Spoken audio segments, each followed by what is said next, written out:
BJP की ओर से लोकसभा प्रत्याशियों की पहली सूची जारी होते ही राजनीतिक सरगर्मियां तेज हो गई हैं। बीजेपी ने देश भर के लिए जारी 195 प्रत्याशियों की पहली सूची में झारखंड के 14 लोकसभा सीटों में धनबाद, चतरा और गिरिडीह छोड़ 11 लोकसभा सीटों पर अपने उम्मीदवारों की घोषणा की। वैसे तो झारखंड में 2 सांसदों का टिकट कटा, लेकिन जिस सीट की सबसे अधिक चर्चा हो रही है वह है हजारीबाग लोकसभा सीट। दरअसल पूर्व वित्त मंत्री यशवंत सिन्हा के पुत्र जयंत सिन्हा लगातार 2 बार 2014 और 2019 में यहां के सांसद बने। 2014 में कैबिनेट में जगह भी मिली और मंत्री पद भी हासिल किया।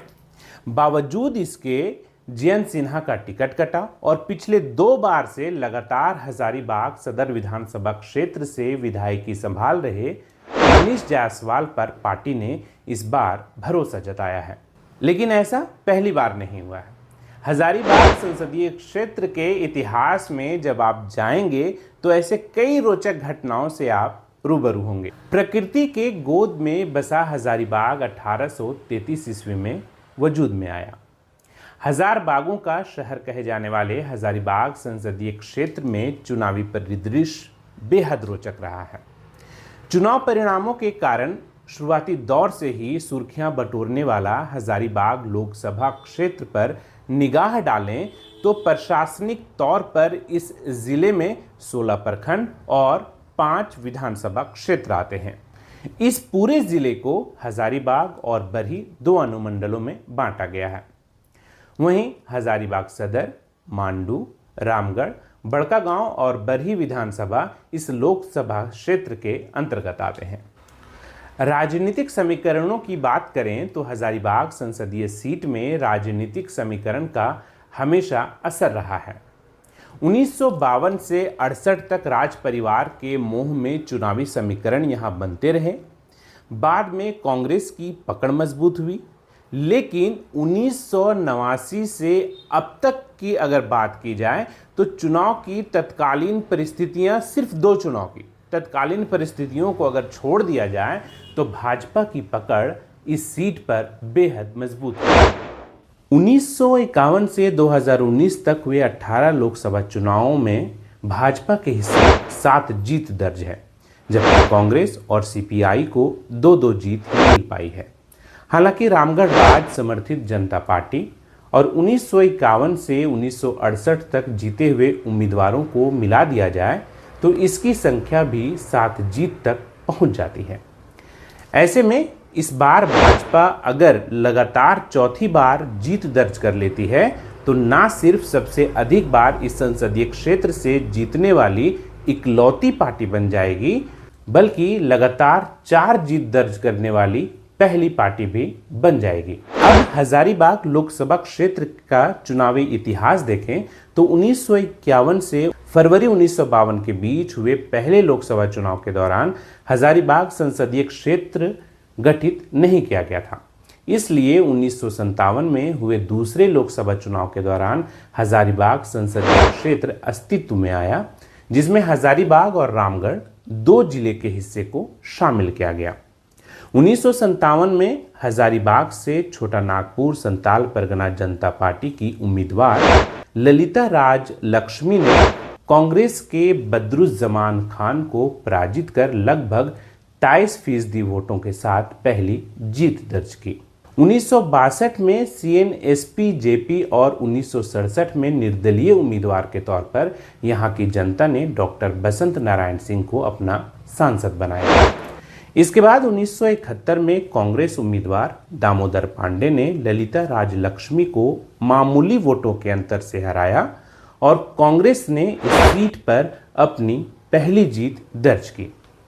हालांकि 1977 में हुए 7वें लोकसभा चुनाव में आपातकाल का मुद्दा इतना हावी रहा कि जनता पार्टी के उम्मीदवार डॉक्टर बसंत नारायण सिंह ने कांग्रेस उम्मीदवार दामोदर पांडे को लगभग 1,40,000 मतों के अंतर से बड़ी जीत दर्ज कर कांग्रेस से यह सीट छीन ली।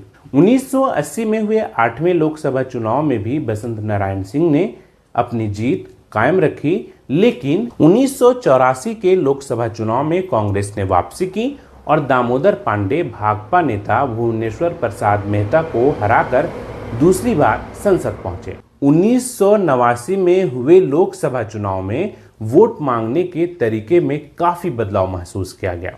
अब जाति धर्म के आधार पर वोट मांगना केंद्र बिंदु बन गया।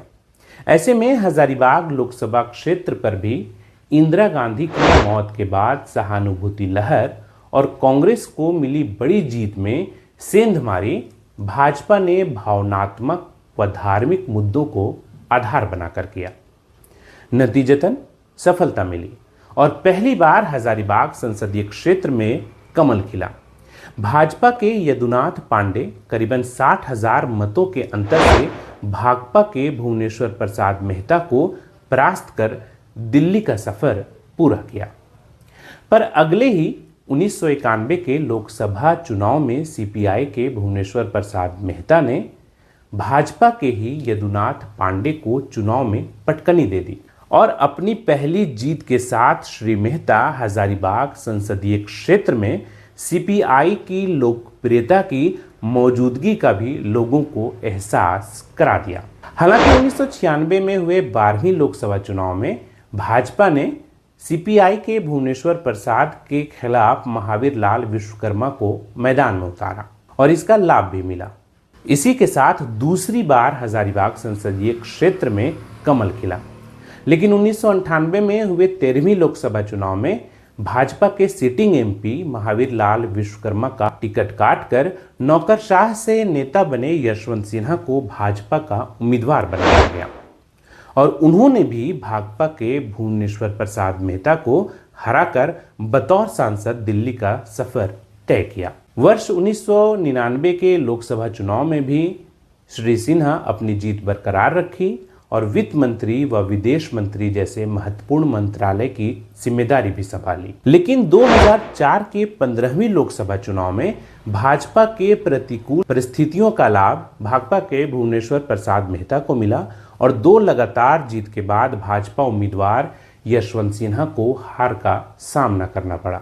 हालांकि 2009 में भाजपा की पुनः वापसी हुई और यशवंत सिन्हा तीसरी बार सांसद बने। वर्ष 2014 में यशवंत सिन्हा की जगह उनके पुत्र जयंत सिन्हा को हजारीबाग संसदीय क्षेत्र से बीजेपी का उम्मीदवार बनाया गया और कांग्रेस से सीधी टक्कर में जयंत सिन्हा कांग्रेस के उम्मीदवार सौरभ नारायण सिंह को लगभग 1.5 लाख मतों के अंतर से चुनावी शिकस्त देकर संसद के सफर की शुरुआत की और मोदी कैबिनेट में मंत्री भी बनाए गए। 2019 के 17वें लोकसभा चुनाव में भाजपा ने जयंत सिन्हा पर ही दांव खेला और उन्होंने कांग्रेस के गोपाल साहू को लगभग 5 लाख वोटों के बड़े अंतर से हरा दिया। अब 2024 में चुनाव आयोग की ओर से तो औपचारिक तौर पर लोकसभा चुनाव की फिलहाल घोषणा नहीं हुई है, पर चुनाव की नजदीकियां एहसास कर बीजेपी ने 195 प्रत्याशियों की पहली सूची